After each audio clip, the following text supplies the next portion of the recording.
आते हैं उस पे। तो पब्लिक कंपनी क्या है? जो कंपनी क्या सेल कर रही है? Shares. So they are been, so again it comes with a condition कि अगर कोई कंपनी शेयर्स बेच रहा है तो कहां पर बिक रहा होगा सर ये शेयर्स? हाँ, तो ये शेयर कहां बिक रहा है? Bombay stock exchange, BSE। ये अपने में बहुत बड़ी चीज है, Bombay stock exchange. Understood? This stock exchange is being governed, controlled and ruled by Stock Exchange Act.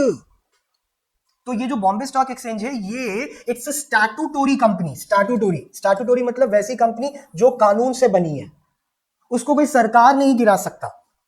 Like RBI, like this Bombay Stock Exchange, it has been organized, created, governed, controlled by Stock Exchange Act. Understood? RBI, second example, ICAI, तुम्हारा institution, ICSI. This all body or institution has been created by law. They come under the category of what? Statutory body. तो वैसे Bombay stock exchange है. So unless and until the company is not listed, listed का मतलब क्या होगा? जिसका share कहां पर बिक रहा है? हाँ, तो कंपनी को हम बोल रहे हैं कि हाँ, now this company has been listed on stock exchange, then the weightage, the goodwill of that company automatically arises in the market, because ये अब कंपनी क्या हो गई है? लिस्ट हो गई है। कहां पर? बॉम्बे स्टॉक एक्सचेंज में। अब इनका शेयर्स पब्लिकली मिल रहा है, the public can purchase it, that is why it comes under the category of what? Public company. तो सर अगर लिस्ट नहीं हुआ तो फिर क्या होगा? फिर कुछ नहीं। तो फिर सर हम शेयर्स बेच सकते हैं क्या? ना। कहां बेचोगे सर? हम अपने लोगों को बेचेंगे, तब वो पब्लिक थोड़ी हुआ, तब तो वो क्या हो गया? हाँ, डिड यू अंडरस्टूड? तब वो कौन सा कंपनी हो गया? Private. Sir without listing can I sell my shares? No, it is next to impossible. It is not possible only. आपको बॉम्बे स्टॉक एक्सचेंज में लिस्ट होना पड़ेगा, तब आपका शेयर पब्लिक जाएगा। अगर लिस्ट ही नहीं होगा तो पब्लिक जाएगा नहीं। तो सर लिस्ट होने के लिए you need to follow the rules and regulation. Who need to follow? A company. So which kind of rules and regulations is being given by Bombay Stock Exchange? ये थोड़ा internally Depp हो गया, ये ही है मतलब नेक्स्ट वाले जो companies act वाला मॉड्यूल है उसमें ये पढ़ना थोड़ा डीप में कि लिस्ट होने के लिए आपको क्या क्या मैंडेट है। एक कंपनी अगर जो लिस्ट होना चाहती है, जो अपना शेयर किसको देना चाहती है? पब्लिक को, उसके लिए मैंडेट क्या है? एक मैंडेट मतलब समझा? हाँ, जरूरी। Because in your company now the people have started investing, and if people have started investing, you cannot harm the people. Public का पैसा लेके भाग सकता नहीं है। So that's the point. इसके लिए उनको पब्लिक कंपनी कहा जा रहा है। हम बोलते पब्लिक कंपनी वो जो शेयर बेचता है। तो कोई अगर ये पूछ दे कि लिस्ट तो हुआ है तो बेचा कहां पर, तो तुम बोला हाँ, तो पब्लिक कंपनी है, बट शेयर्स अगर बेचना है तो आपको लिस्ट होना पड़ेगा। कहां पर? BSE में। BSE के अपने रूल्स एंड रेगुलेशंस है, वो पहले फॉलो करो, उसमें फिट बैठा तो BSE अलाउ करेगा आपको शेयर्स बेचने के लिए, नहीं तो BSE आपको डिबार्ड कर देगा, कैंसिल। आप फिर शेयर बेच सकता नहीं है। तो पब्लिक को फिर कहां से दोगे share? Then how it becomes a public company? Did you get that point? पक्का? Any doubt? समझा क्या? ठीक है, फाइन। तो डेफिनेशन क्या बोल रहा है जॉइंट स्टॉक कंपनी का? A company is a separate legal entity distinct from its members. तो जो पॉइंट हमने प्रीवियसली डिस्कस किया कि कंपनी क्या है? डिफरेंट है from its members, separate legal entity है। इस कैसे प्रूव हुआ सर ये separate legal entity? Now this case study is there. Understood? क्या है case study? Solomon versus Solomon, Salomon Solomon, ठीक है, ठीक है। वो केस स्टडी में इस आदमी ने प्रूफ किया इंग्लिश लॉ के मदद से कि कंपनी और कंपनी के मेंबर दोनों क्या हैं? अलग अलग। तो आप उसके नुकसान का पैसा मुझसे मांग सकते नहीं हो। इसी केस स्टडी पर ना किंगफिशर, पता है एयरलाइंस, विजय माल्या का, बहुत सालों तक बैंक का इंटरेस्ट नहीं दे रहा था। विजय माल्या का सीन क्या हुआ पता है तुमको ना? हाँ, पैसा लिया, दिया नहीं बैंक से। वो पैसा लेके वो अपने घर पे नहीं रख रहा था, वो पैसा लेके बिजनेस में इन्वेस्ट कर रहा था, ठीक है। तो उसने एयरलाइन चालू किया, फिर उसने क्रिकेट का बोर्ड खरीदा, क्रिकेट IPL टीम खरीदा, अंडरस्टूड? ये सब उसने बहुत किया, रिसोर्ट्स गोवास में बहुत है, बहुत। Getting my point? But he can not give money back to the SBI। तो बहुत टाइम तक ना इसी केस स्टडी पर ही वाज फाइटिंग कि company as a legal entity is separate from its member. Company अलग है, मेंबर अलग है, तो पैसा कंपनी ने लिया है बैंक से, तो पैसा किससे मांगो? कंपनी से। तुम मांग रहा है पर्सन से, मेंबर से, वो किंगफिशर है, आई मीन वो विजय माल्या है, तो मैं कैसे देगा पैसे? Same goes to Siddharth Mallya, his son, उसको भी बोला तो he also said the same thing. तो कुछ टाइम तक वो इसी केस स्टडी पर फाइट हो रहा था, फिर at the end of the day इसका सोल्यूशन आ गया। ये केस स्टडी कोई बहुत अच्छा नहीं है, क्योंकि इसमें तो हर आदमी फिर जोड़ कर सकता है ना, क्या बोल के कि पैसा किसने लिया है? कंपनी ने, मेरे से मांगो मत, मैं अलग है, कंपनी अलग है, तो तुम जाके कंपनी से मांगो। और तुम खुद ही बोल रहे हो कंपनी कैसा पर्सन है? आर्टिफिशियल। आर्टिफिशियल पर्सन से कैसे मांगेगा पैसा? तो इस केस स्टडी का तोड़ भी आया, but that's a different story, that's a different part. But this case study says what, कि सेपरेट लीगल एंटिटी है, कंपनी अलग है और मेंबर अलग है। बट ये वाली कहानी पार्टनरशिप में नहीं है, सेपरेट लीगल एंटिटी नहीं है, ठीक है। पार्टनर्स को नुकसान मतलब फर्म को नुकसान, पार्टनर्स को फायदा मतलब फर्म को फायदा। अंडरस्टूड? सिंपल, ठीक है। Next is what? Agency. In firm every partner is an agent of other partner as well as the firm. Company में थिंग्स आर डिफरेंट, ठीक है। Members are not the agent of the company, members are different, companies are different, management is different, ठीक है। Every members of the company has a liability that is called limited. मेरी liability unlimited नहीं है। Limited के लिए भी sentence है, जैसे कि नीचे दिया है, डिस्ट्रीब्यूशन ऑफ प्रॉफिट। तो पार्टनरशिप में प्रॉफिट कैसे डिवाइड होगा? PSR, simple method. कंपनीज में प्रॉफिट डिवाइड होगा, शेयर होल्डर्स को दिया जाएगा डिविडेंड। शेयर होल्डर को क्या दिया जाएगा? डिविडेंड। अच्छा वो था उसमें, शेयर होल्डर्स को क्या दिया जा रहा है? डिविडेंड। अब ये डिविडेंड क्या है? Any idea? रिटर्न है। रिटर्न किसका है? शेयर होल्डर का। डिविडेंड का डेफिनेशन क्या बोलता है? तो सेक्शन 10 है of the companies act 2013 defines dividend as a dividend is a distributable part of the profit तो dividend is a distributable part of the profit. बांटा हुआ हिस्सा मुनाफे का जो है उसी को क्या कहा जाता है? डिविडेंड। कौन बांट रहा है सर? कंपनी। किसको बांट रहा है? शेयर होल्डर्स को। तो सबको एक जैसा डिविडेंड मिलता है क्या सर? नहीं। इक्विटी शेयर होल्डर अगर रहेगा तो उसको कैसा मिलेगा? फ्लक्चुएटिंग। और प्रेफरेंस शेयर होल्डर रहेगा तो उसको कैसा मिलेगा?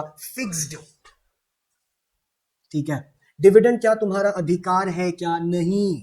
Dividend is not like a salary, ठीक है। Dividend is like bonus.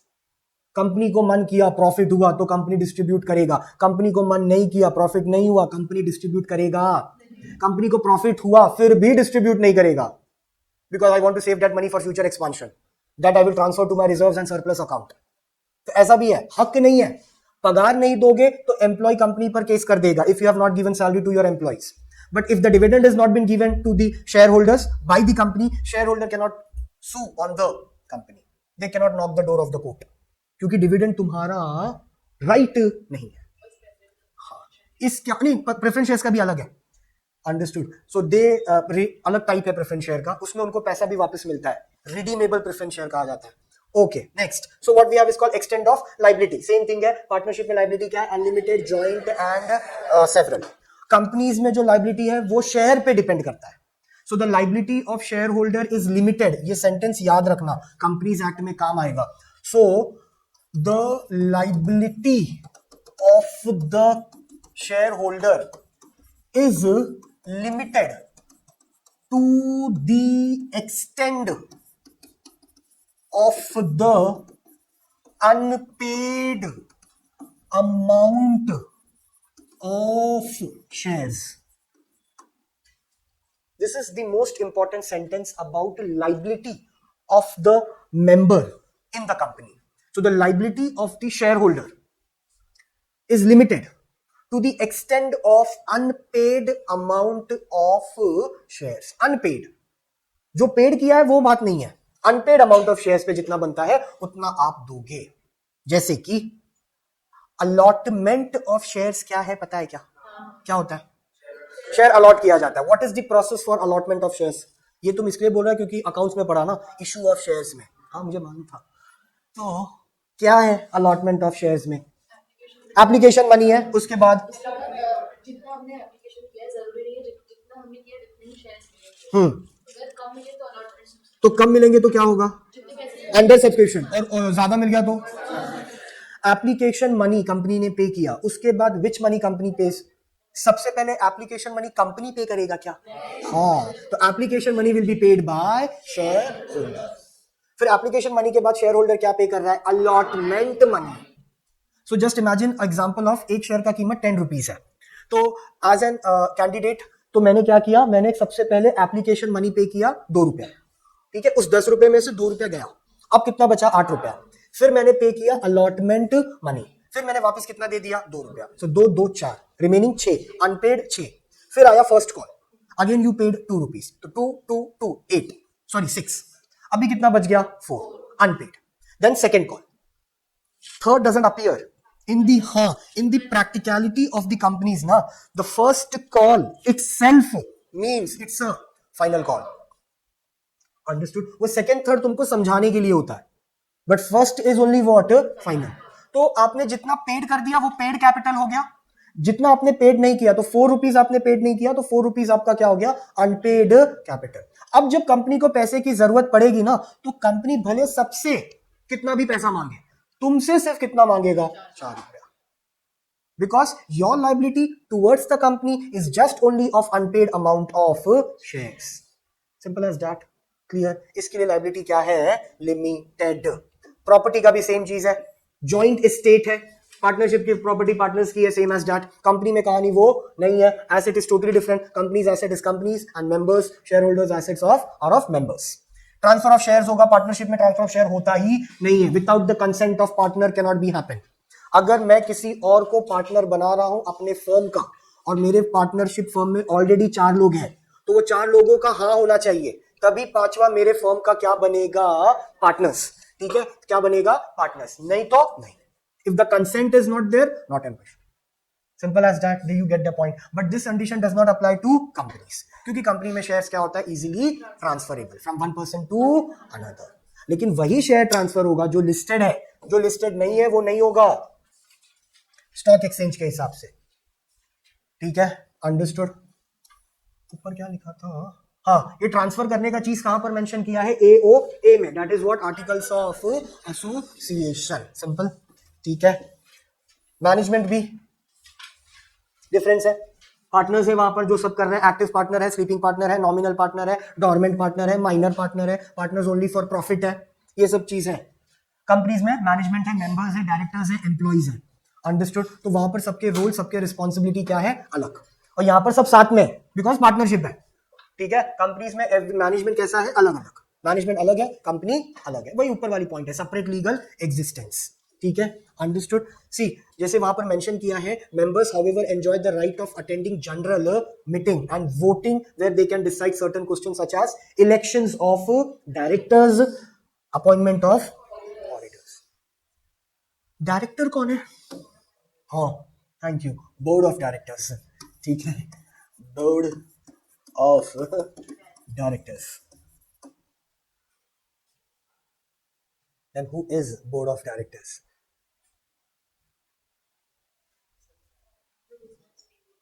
जो बिजनेस मेनली कैरी करता है। Okay, now what can be next? हाँ बेटा, decision maker. So he is a decision maker, DM, district magistrate. तो he is a decision maker. Okay, what next? सब blame इन पर आ जाएगा, कंपनी में कुछ भी हुआ तो सब ब्लेम इन पर आएगा। ओके, तो इज डायरेक्टर इज अपॉइंटेड और director is elected? Why? Because joint stock company का कोई भी एक आदमी को नहीं करता, वो सब करते हैं, सब इलेक्शन करते हैं। तो फिर शेयर होल्डर्स में और फिर डायरेक्टर्स में क्या फर्क हो गया? शेयर होल्डर सिर्फ कंपनी के शेयर्स खरीद रहे हैं और वो कुछ पार्ट नहीं ले रहे, डायरेक्टर्स पूरा पार्ट लेके वो कंपनी को चला रहे हैं। ओके, तो इसके लिए जो इलेक्शंस हो रहा है वो डायरेक्टर्स जो है, they are the elected representative of whom? हाँ, why? Because the shareholders will not be able to come on every day purpose, but to manage the company somebody has to be there, no? So company said that who will be that person, so why not take an election between the shareholders? तो इसके लिए याद रखना, directors are always been elected by the share holders, that is why they are been called as a elected representative of shareholders. फिर उसमें भी कहानी बहुत है कि डायरेक्टर्स के टाइप्स अलग अलग हैं, some are executive director, some are non-executive director, some are dependent director, some are independent director. फिर वो और डीप हो जाएगा, वो है आगे. बट इतना है कि directors are the elected representative of shareholders. What director gets? Director gets DIN number. DIN, director को क्या मिलता है? DIN number. Not DIN is what?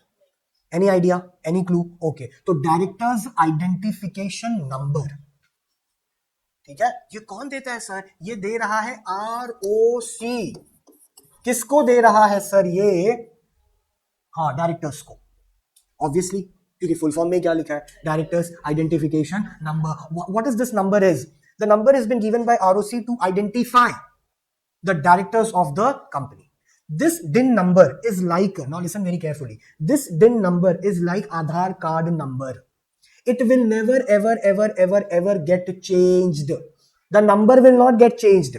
You can change your photo in Aadhaar card. You can change your birth number, birth date. You can change your phone number.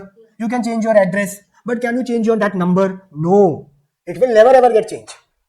It will come with you. It will destroy with you. Simple. Simple as that. It is not carry forwarded to anybody else. Same, it's like a DIN number. Every director should have a unique DIN number. And that DIN number is like Aadhaar card, which will never ever get changed. इससे फायदा क्या होगा sir? क्योंकि ना, a public company can appoint 15 directors at one time. इसका समझा मैंने क्या बोला? मैक्सिमम कितना है? 15 डायरेक्टर. और एक डायरेक्टर मोर देन 10 कंपनीज का क्या बन सकता है? Director at the same time. तो एक साथ मैं 10 कंपनी का डायरेक्टर हूं sir. Now just imagine my fees. So what remuneration did director get? तो director gets sitting fees. Director gets sitting fees, बैठने का पैसा. सर कहां पर? बोर्ड मीटिंग में. अब इसमें और डीप चले जाते हैं. तो वो कौन हो सकते हैं सर? जो एक कंपनी में 15, मतलब एक डायरेक्टर कितने कंपनीज में डायरेक्टर है? More than 10. क्योंकि हमने पहले क्या पढ़ा कि एक कंपनी कितना डायरेक्टर रख सकता है? 15. तो इसका उल्टा क्या हो गया कि एक डायरेक्टर मोर देन 10 कंपनीज में क्या बन सकता है? डायरेक्टर. मोर देन 10 मतलब 15 हुआ क्या? नहीं, अब तो थोड़ी बोला मैंने. तो इतने कंपनीज में अगर डायरेक्टर एक है तो उसको आइडेंटिफाई कैसे करेंगे कि इस कंपनी का डायरेक्टर कौन है, इस कंपनी का डायरेक्टर कौन है? It's better to give a number. ठीक है, that number should be same. तू किसी भी कंपनी में जाओ डायरेक्टर के लिए, तुम्हारा नंबर क्या होगा? सेम. तो अगर suppose if I am a director, I got a number call like 1 2 3. तो टाटा कंपनी को फाइंड आउट करना है कि मनोज और किस कंपनी में डायरेक्टर है. तो उनके सिस्टम में उनको सिर्फ मेरा क्या एंटर करना है? डिन नंबर. तो डिन नंबर जैसे एंटर करेंगे, they will find out that I am a director in Reliance also, I am a director in Tata also, I am a director in HUL also, in Birla also. Understood? ठीक है. तो सर ये लोग क्या इंफॉर्मेशन शेयर करते होंगे क्या? ऐसा कोई क्वेश्चन है तो उसके लिए हम आएंगे अगले टाइम पे. वो टाइप्स ऑफ डायरेक्टर पढ़ना पड़ेगा.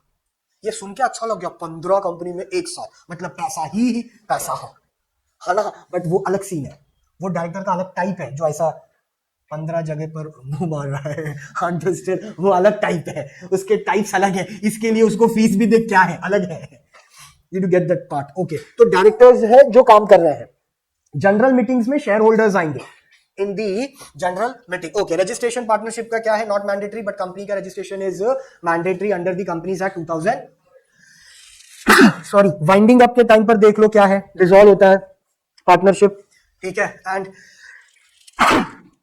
Company will get wind up under the consideration of national company law tribunal, NCLT, जहां पर CS के बच्चे काम करते हैं एज एन इंटर्न और एज अ जज और एज अ एडवोकेट और as a legal adviser. Company का केसेस कल्याण कोर्ट में आएगा क्या? नहीं. Don't ever think of that, it's the biggest nightmare. ठीक है, तुम ऐसा सब सोचो मत. बट कंपनी का केसेस कहां लड़ा जाता होगा सर? तो कंपनी का केसेस जा रहा है इस जगह पर, NCLT, national company law tribunal. It's a court of companies, जहां पर अगर कोई कंपनी मर्ज हो रहा है या कोई कंपनी टेक ओवर कर रहा है, ठीक है, तो क्या रूल्स है, क्या रेगुलेशंस है, या कोई कंपनी वाइंड अप का प्लान कर रहा है, तो वाइंड अप ऐसे नहीं होगा कि कल गया और शटर डाउन कर दिया. नहीं.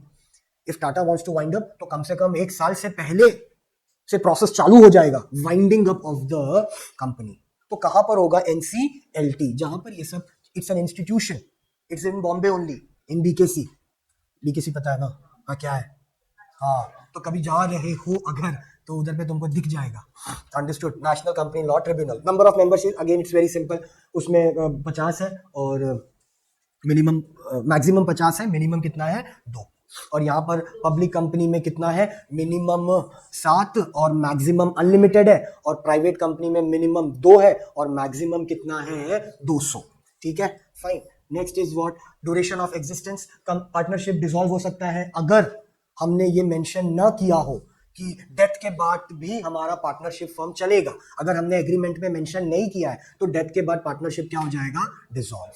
अगर हमने मेंशन किया है कि नहीं, ये भी कंडीशन होता है कि डेथ के बाद पार्टनरशिप फर्म बंद होना चाहिए, नहीं, तो हम फर्म चला सकते हैं।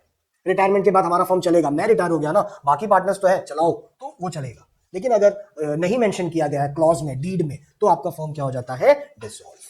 ठीक है, company is a perpetual. Perpetual मतलब it will never ever ever comes to an and.